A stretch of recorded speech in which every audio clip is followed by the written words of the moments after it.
얼굴, 야, 그 초상권이잖아. 나도 법을 지키는 사람이야.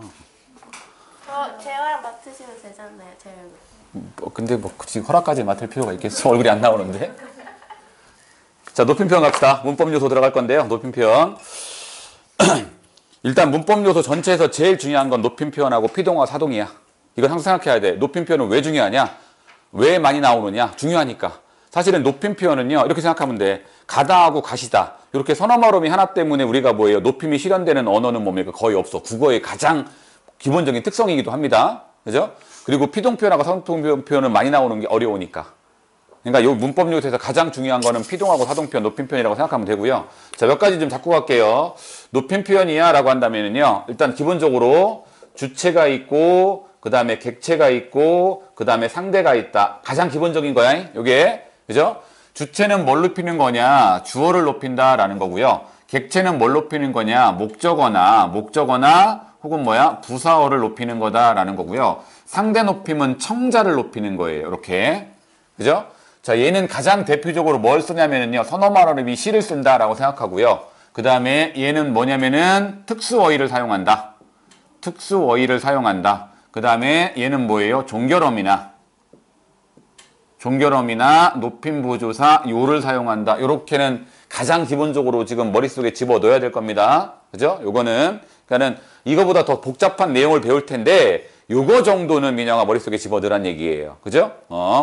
주어를 높이는 거냐 혹은 목적어나 부사를 높이는 거냐 혹은 청자를 높이는 거냐에 대한 문제인 겁니다. 자, 일단 첫 번째로 우리가 상대 높임을 들어가는 건데요. 청자 높임입니다. 여기서 우리가 먼저 구분해야 될 게 있는데 그게 뭐냐면은요. 요거는 좀 구분하고 넘어갈게요. 상대 높임법하고 상대 높임이란 말은 일단 문제 풀 때 좀 구분을 해야 돼요. 똑같은 말인 것 같은데 상대 높임법이라고 하는 건 높임도 있고 낮춤도 있는 거야, 얘는. 상대 높임법은요. 그런데 상대 높임은 뭐만 있어? 높임만 있다라는 얘기예요.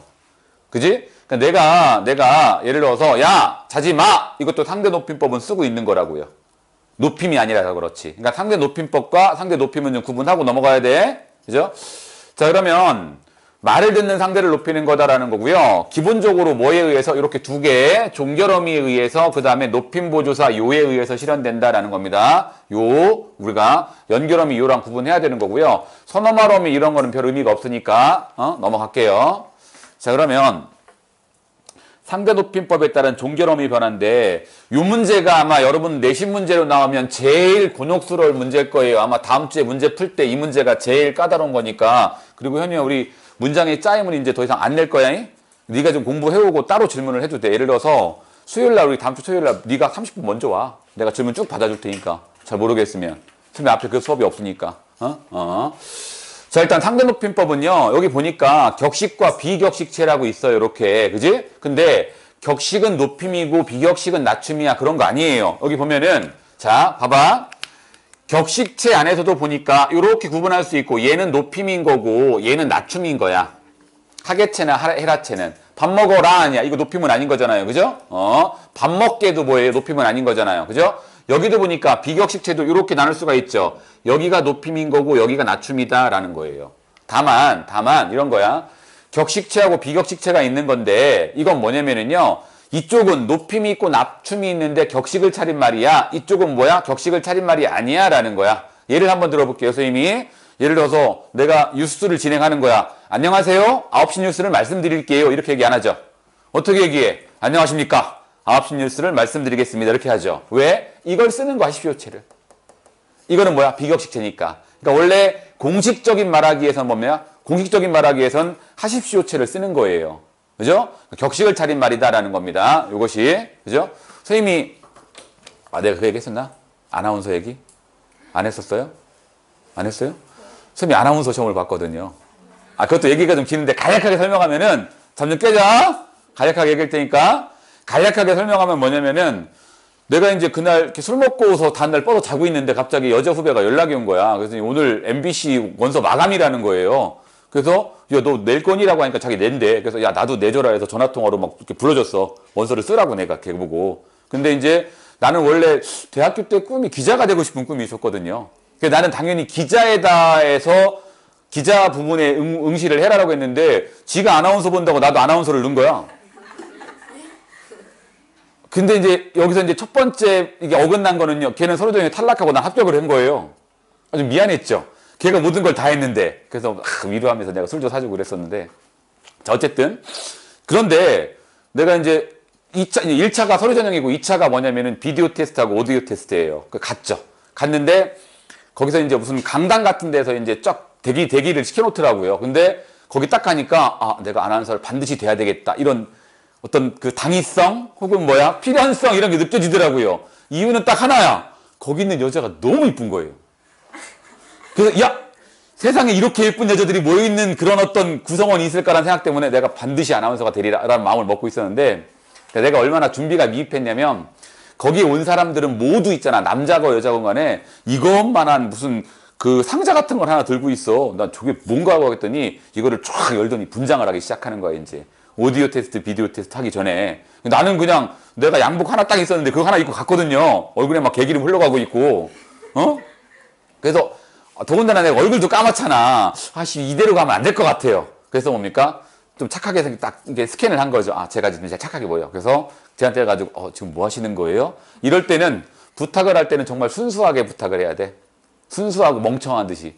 그지? 그러니까는 분장복 있잖아요. 그러면 분장 같은 걸 해야 돼요. 막 이랬지. 내가 연기로 분장도 해야 돼요. 그러니까 이 사람이 딱 나를 보더니 이 사람은 그렇게 판단했을 거야. 아, 얘는 경쟁이 상대가 아니야. 이러고.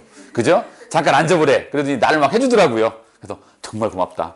그리고서 이제 내 차례가 됐는데 이렇게 일기예보를 하는 거야. 일기예보를 하는 건데 딱 가니까 데스크에 딱 앉으라고 하더라고요. 카메라가 3대가 있어요. 그러면은 근데 카메라 불이 나오면 보여야 되는 거야. 이렇게 읽다가 여기 딱 느껴져. 그럼 딱 보고 말하고 또 보다가 여기 딱 둘이 들어와. 그럼 딱 보고 이렇게 하는 거거든. 합격을 했어. 오디오 테스트하고 비디오 테스트하고 합격을 한 거야, 내가. 이것 봐라? 이건 뭐지? 라고 생각을 하면서 이제 3차가 뭐냐면은 논술하고 영어 시험이었거든요. 그러니까 영어는 어학 성적을 했는데 선생님 어학 성적이 별로 안 좋아서. 그래서 논술은요. 이건 자신 있거든요. 논술, 내가 지금 논술도 가르치지만 자신 있거든. 그래서 그때 논제가 뭐였냐면 21세기 방송회였던, 그때가 언제냐면은 선생님이 1999년도에 할 때가 1999년도에 대학교 4학년이었으니까, 세기말인 거잖아요. 그죠? 그래서 그때 이제 뭐 21세기 방송의 역할에 대해서 쓰는데 쫙 썼죠. 쓰고서 이제 2교시가 영어 시험이야. 근데 첫 문장부터 해석이 안 되더라고요. 내가 영어가 이 정도는 아닌데 말이야. 나중에 알고 보니까 여기 나와 있는 영어가 다 방송 용어들이야. 내가 어떻게 알아, 방송 용어를. 평소에 준비도 안 했는데. 그지? 거기서 딱 탈락을 했죠. 그리고서 이제 최종적으로 불합격 통지를 받은 다음에 이제 그 여자들 생각이 떠나지가 않는 거지.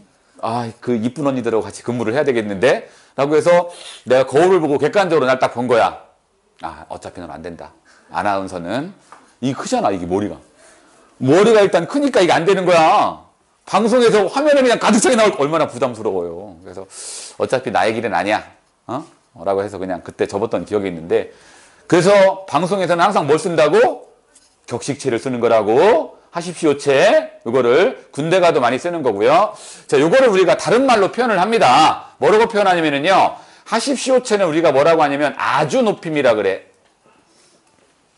아주 높임. 그죠? 그리고 여기서 헤라체는 있잖아요. 아주 낮춤이라고 해요. 아주 낮춤. 그러니까는 하십시오체는 아주 높임, 얘는 아주 낮춤. 얘는 뭐라고 하냐면은요. 예사 높임이라 그래. 아름아, 그럼 이건 뭘까? 하계체는 뭔가 쌍이 있는 것 같지 않니? 뭘까? 예사 낮춤이 되는 거야, 얘는. 얘는 예사 낮춤이 되는 거고요. 자, 그 다음에 해요체야, 해요체. 해요체는 두루 높임이야. 두루 높임. 현유야, 그럼 맨 마지막은 뭘까? 두루 낮춤이야. 이렇게 쌍이 있어, 얘가. 두루 낮춤이다라는 겁니다. 이렇게 쌍이 있습니다. 그래서 이렇게 우리가 있는 거고요. 이건 종결어미의 변화에 따라서 굉장히 다양한 문장이 있을 수 있는데요. 이거는 좀 정리하고 넘어갈게요. 뭘 정리하고 넘어갈까냐면요. 일단은 이거는 밥 먹어라야. 밥 먹어라, 밥 먹게 이렇게 되는 거거든요. 종결어미가 달라지는 건데 요 두 개가 되게 헷갈릴 거예요. 얘는 요가 무조건 들어가는 거니까. 이것도 구분해야 돼. 밥 먹어라, 밥 먹어. 달라잉? 먹어라, 먹어. 이렇게 나오는 거라고. 우리가 헷갈리는 건 요 두 개가 제일 헷갈릴 텐데 있잖아요. 요거는 따로 정리해 볼게요. 하오체 같은 경우에는 보통 뭡니까? 부부 사이에 많이 쓰는 말이야. 부부 사이에. 그러니까 어떤 거냐면은요. 보고 싶소. 잘 지내는지 모르겠구려. 이런 거, 그죠? 나는 잘 지내고 있어. 이런 거야, 이런 거. 요즘 잘 안 쓰는 말투. 그 다음에 하계체. 요것만 정리할게. 하계체. 하계체는 어디 많이 쓰이는 거냐면은요. 보통 스승하고 제자 사이에, 그 다음에 뭐 장인하고 사위 관계에서 요렇게 많이 쓰는 말입니다. 요거는 그냥 정리를 해줘요. 나중에 문제 풀 때 도움을 받을 거니까 이게 왜 지금 내가 이걸 알려주는지는 나중에 우리가 문제 풀이하면서 요긴하게 쓰일 거니까 좀 정리를 해두면 돼요. 됐어? 자, 다음 넘어갑시다. 아직 상대 높임이 안 끝났고요. 공손법을 들어가는 건데 공손법이라고 하는 게 뭐냐 이런 거야. 자, 봐봐. 얘가 파란색이 화자고 빨간색이 청자야. 그러면 뭐예요? 얘가 화자가 얘를 높임으로써 높임이 실현되는 경우도 있지만 자기를 낮춤으로써 높임이 실현되는 경우가 있잖아. 이런 게 공손법이야. 그러니까 공손법은 상대 높임법에 들어가는 거고요. 보통 뭡니까? 이렇게 인칭대명사 저 혹은 저희 이런 말을 통해 나타나지, 그지? 그리고 우리가 사극 보면은 임금이 민영아 자신을 지칭할 때 뭐라고 하니? 사극 안 봐? 네. 사극 안 봐요? 별로 힘이 없어? 그죠? 임금이 자신을 지칭할 때 뭐라 그래? 나라 그래? 짐. 혹은 과인 이런 말 들어봤어? 과인이 무슨 과자일까? 과가 모자랄 과자예요. 그 과인이라고 하는 원래 뜻은 뭐냐면 덕이 부족한 사람이야. 그것도 임금도 신하 앞에서 공손법을 쓰고 있는 거야. 그러니까 과인이라고 하는 것도 일종의 자, 이렇게 공손법이 있다라는 거고요. 자, 다음 주체 높임 들어갑시다. 주체 높임.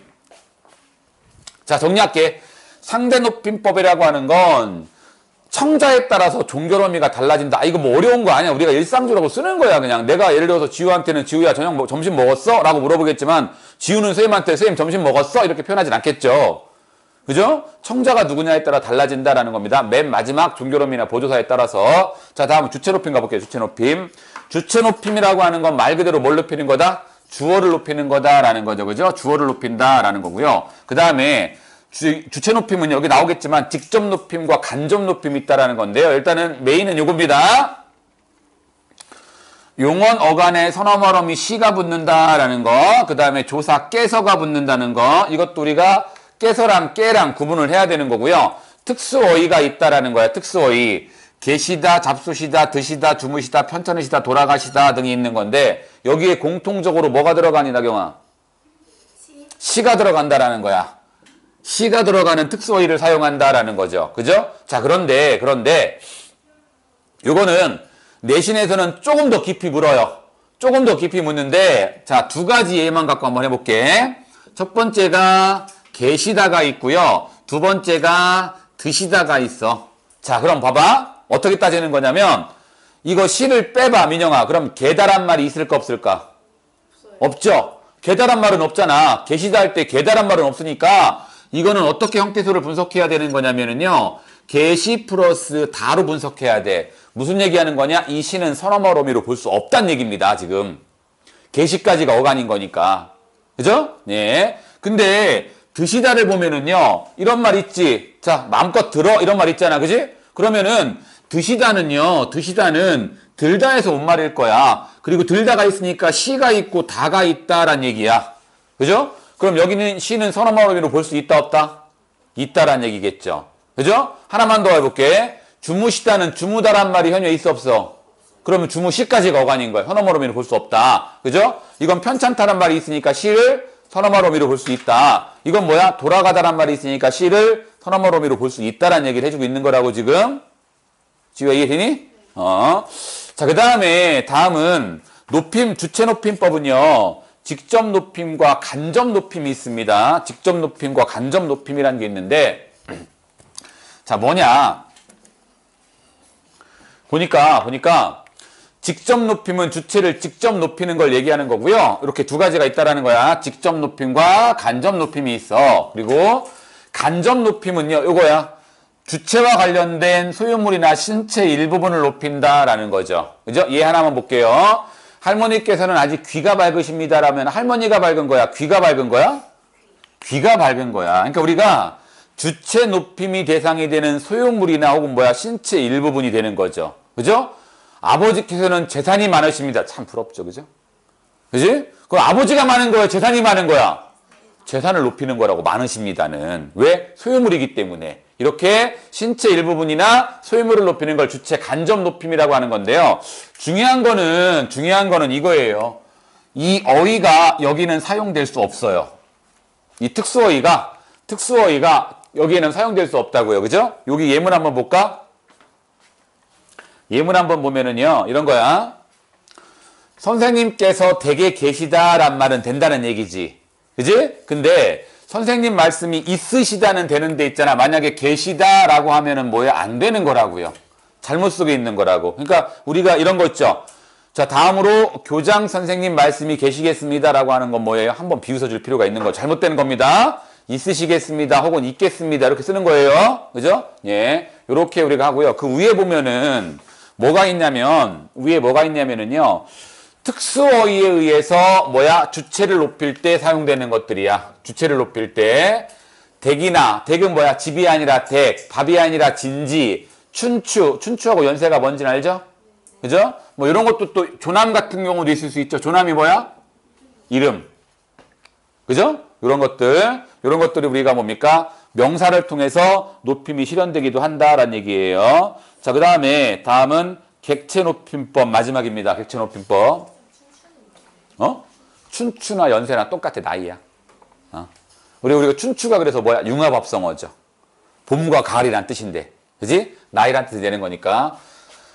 자, 그 다음에 객체 높임이다라는 건데요. 객체 높임은 서술어의 객체야. 즉 뭐야? 목적어나 부사어를 높인다라는 거예요. 자, 예문 한번 들어볼게. 나는 할머니께 사과를 드렸다야. 왜 주었다가 아니라 드렸다란 말을 썼을까? 받는 사람이 누구니까? 할머니니까. 그죠? 이렇게 목적어나 부사어를 높이는 걸 우리가 객체 높임이라고 하는 거고요. 목적어나 부사어 높이는 거. 간단해요. 특수어휘가 있다라는 거야. 조사 깨가 있다라는 거. 아까 깨서랑 구분해야 돼. 깨서는 주체 높임이고 깨는 객체 높임인 거야. 그 다음에 들이다 뵙다 모시다 여쭙다라는 거예요. 여기서 시험 문제 제일 많이 나오는 건 뭐라고? 모시다가 왜 많이 나올까? 모시다가 왜 시험 문제 많이 나올까? 우리가 시하면 뭐가 떠올라? 주체 높임이 떠오르잖아. 헷갈릴 수 있는 거라고. 그래서 모시다가 많이 나온다고. 이거 무조건 암기야. 자, 마음속으로 3번씩 한번 암기해봐요. 들이다뵙다, 모시다, 여쭙다, 들이다뵙다. 나한테 문법 배우는 친구들은 이거 모르는 친구, 안 외우는 친구는 없어. 무조건 외우라고 해, 나는. 들이다뵙다, 모시다, 여쭙다. 들이다뵙다, 모시다, 여쭙다. 그 중에 시험 문제 제일 많이 나오는 건 모시다라는 겁니다. 그죠? 예. 자, 그러면 우리가 높임 표현이 3개가 마무리가 됐고요. 뭐 이런 거 잠깐 봅시다. 가존법이라고 하는 게 있는데, 가존법이 뭐냐면은요, 이 가짜가 거짓 가짜야. 뭐 중요한 건 아닌데, 거짓 가짜다라는 거야. 거짓 가짜. 그러면은, 자, 여기 대화를 볼게요. 손자에게, 어머니 어디 가셨니? 라고 그랬어. 그러면 이건 뭐야? 할아버지가 한 말인 거잖아. 할아버지나 할머니가 한 거잖아. 그러면 이게 대화가 누구 있는 거냐면은요. 자, 할머니가 있고, 그 다음에 손자가 있어. 그럼 여기가 어머니일 거 아니야. 그럼 할머니는 어머니한테 엄마 어디 갔어? 라고 얘기하면 되겠지. 그지? 그런데 어머니 어디 가셨니? 이런 표현을 쓴다는 거야. 왜? 손자 입장에서 이야기하는 경우가 우리가 거짓 가짜에서 가존법이 있거든요. 그죠? 이걸 가존법이라고 하는 거고요. 하나만 더 추구하면은요. 압존법이라는 것도 있어. 압존법. 들어봤어? 압존법? 압존법이라고 하는 건 이 압이 무슨 압자일까? 누를 압자야. 누른다. 압력할 때 압자라고. 그럼 압존법이라고 하는 건 뭐냐면은요. 이런 거야. 어떤 거냐면은 자, 화자가 있고 미안해. 청자하고 주체가 있는데 청자가 더 높을 때 주체를 뭡니까? 높이지 않는 걸 우리가 뭐라 그래요? 압존법이라고 합니다. 압존법. 예를 들어서 나중에 있잖아. 나경이가 회사에 취직을 했는데 사장님한테 보고를 하는 거야. 근데 사장님, 김 부장님 어디 가셨어요? 이렇게 하면 안 된다는 얘기예요. 지금 청자는 누구야? 사장님이잖아. 근데 가신 거의 주체는 누구야? 부장인 거잖아. 누가 더 높아? 사장이 높으니까 그렇게 쓰면 안 된다는 얘기죠. 그죠? 뭐 회사 사이에서는 이게 계급 사회에서 여러분은 뭐 별 상관없겠지만 군대에선 진짜 민감하거든요. 그런 압존법도 있다라는 겁니다. 그죠? 화자가 주체보다 높일 때 주체를 높이지 않는 거. 그죠? 그렇게 하면 되는 거고요. 요거는 마지막으로 있잖아. 대화 상황의 높임법은요. 예문 하나만 써볼게요. 자, 어머니께서 할머니를 모시고 병원에 가셨어요 라고 있어. 이렇게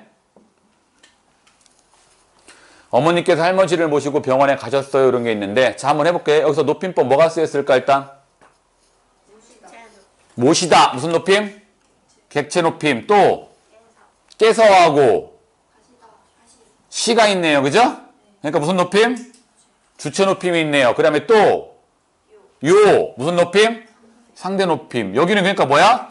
주체, 객체, 상대 높임이 다 쓰였다라는 얘기야. 높임법은 독립적으로 사용되는 게 아니야. 이렇게 다 사용될 수 있는 거라고. 이렇게 이해하면 돼. 자, 봐봐. 대화 상황이야. 대화 상황에서는 무조건 뭐예요? 상대 높임법은 쓰이죠. 아니, 높임이든 낮춤이든 쓰이는 거 아니야. 그리고 플러스 알파가 있을 때 여기서 생각해야지. 그지? 대화 상황에서는 무조건 상대 높임법은 쓰이는 거고, 여기에 주체 높임이 들어갈 수도 있고 객체 높임이 들어갈 수도 있고 둘 다 들어갈 수 있다라는 거예요. 됐어요? 자, 여기까지 질문요. 압존법? 압존법은 이렇게 이해를 하면 돼. 그냥 간단하게 이해하면은, 자, 병장이 있어. 병장이 있고 일병이 있어. 군대에서. 그럼 얘는 짝대기가 하나, 둘, 셋, 네 개잖아. 얘는 짝대기가 두 개거든요. 그죠? 근데 짝대기 세 개짜리가 있어. 상병이 있어. 그지? 자, 얘가 병장한테 이야기하는 거야. 그지? 예를 들어서 윤 병장님, 김 병장님, 김상병님 어디 가셨습니다. 그러면 안 된다고. 이때 이 병장이 뭐야? 청자잖아. 그지? 그리고 이 상병에 대해서 이야기할 땐 얘가 뭐예요? 주체가 되는 거 아니야. 그지? 지금 그러면 병장하고 상병 중에서 얘가 높잖아. 그럼 그 이 일병은 있잖아. 이 일병은 이 상병을 높이면 안 된다는 얘기야. 그러니까 이때는요. 윤 병장님, 김상병 어디 갔습니다. 라고 이야기해야지 맞는 거죠. 그러니까 압존법이 뭐야? 누른다는 얘기잖아. 높임을 누른다. 왜? 청자가 더 높을 때. 그러니까 이런 거야. 할아버지한테 이야기할 때 할아버지, 아버지께서 오셨어요. 이거 안 된다는 싸가지 없는 거잖아. 할아버지, 아버지가 왔어요. 라고 해야 맞는 표현이라는 거죠. 그런 걸 우리가 압존법이라고 한다고 지고요. 됐어요? 또 뭐? 가존법이요? 가존법은 뭐 되게 중요한 건 아닌데 가짜로 높이는 거야. 그러니까 이 대화 상황을 지금 민영 한번 생각해봐. 대화 상황을 생각할 때는요. 지금 자 할아버지가 손자에게 묻고 있는 거야. 어머니의 행적에 대해서. 그지? 그럼 우리가 일반적으로 할아버지가 제일 높으니까 어머니를 높일 필요가 없지. 그러면 손자에게 이야기하는 거야. 엄마 어디 갔어? 라고 물어볼 수도 있잖아요. 그죠? 근데 어머니 어디 가셨니? 라고 물어본다는 얘기야. 그렇다고 해서 잘못된 표현은 아니란 얘기죠. 왜? 이때는 손자 입장에서 어머니를 생각하기 때문에 할아버지가 한 말이지만은 손자 입장에서 어머니를 생각하기 때문에 이렇게 가짜로 높임법을 쓰는 걸 우리가 가존법이라고 한다는 얘기예요. 됐어요? 또 있어요, 질문? 됐어? 좀만 쉬었다가.